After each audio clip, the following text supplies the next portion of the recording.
Well, all of West Maui, except for burned out sections of part of the island, will reopen to tourism on November 1st, following the deadliest American wildfire in more than a century.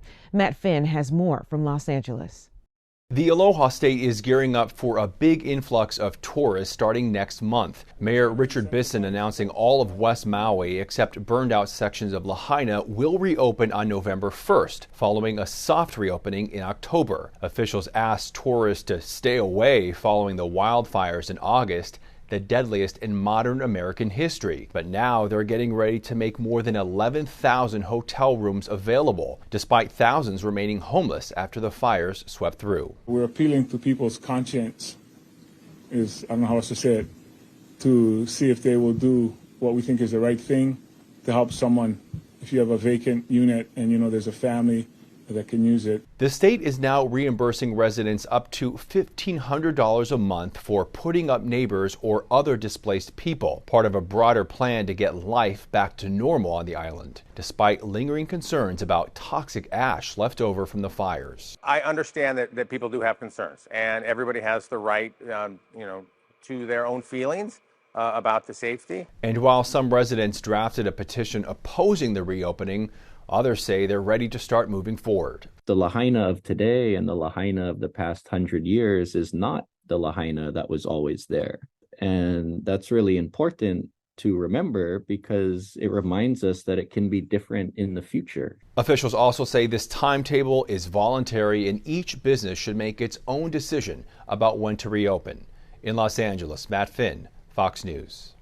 Students at Oregon State University are used to seeing robots around campus delivering food, but yesterday these robots were at the center of a bomb threat.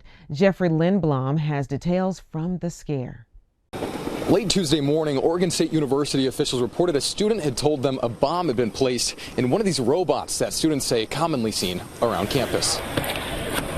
They're everywhere, like at all the dorms and all the food halls and passing by. There's like 6 right here, but just you could order from a sandwich to a little box of Oreos, yeah. Oregon State University students Josh Davis and Ethan Ackland say when they checked their phones around noon on Tuesday, they saw an alert from the university informing them that the school received word that there may have been a bomb placed in one of the 75 food delivery robots on campus.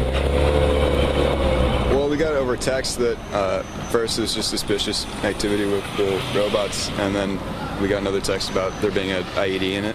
The university says when they learned of the threat, out of what they call an abundance of caution, food orders that were in transit were canceled and all of the robots were isolated as law enforcement used a trained bomb detection canine to make sure the threat was not credible. And just before 2 in the afternoon, the school says all of the robots had been inspected. No explosives were found. Yeah, it's kind of concerning because people love ordering food with these little robots, yeah. A spokesperson for Starship Technologies, which manufactures the food delivery robots, says a student sent the bomb threat through social media. People are just stupid, ignorant. And later said it was just a prank. I really think that's something that you shouldn't joke about. It's like yelling fire at a theater. It's just like it can put people in danger. Yeah, I think it's just at the minimum a really poor taste prank. The university says the student who they believe is responsible for the threat was taken into police custody. People gotta be taught to listen. The university identified the individual who was later arrested as Ted Daniel Stock. Reporting from Corvallis, I'm Jeffrey Lindblom for Fox 12 Oregon. We've got more news for you after the break. Stay with us.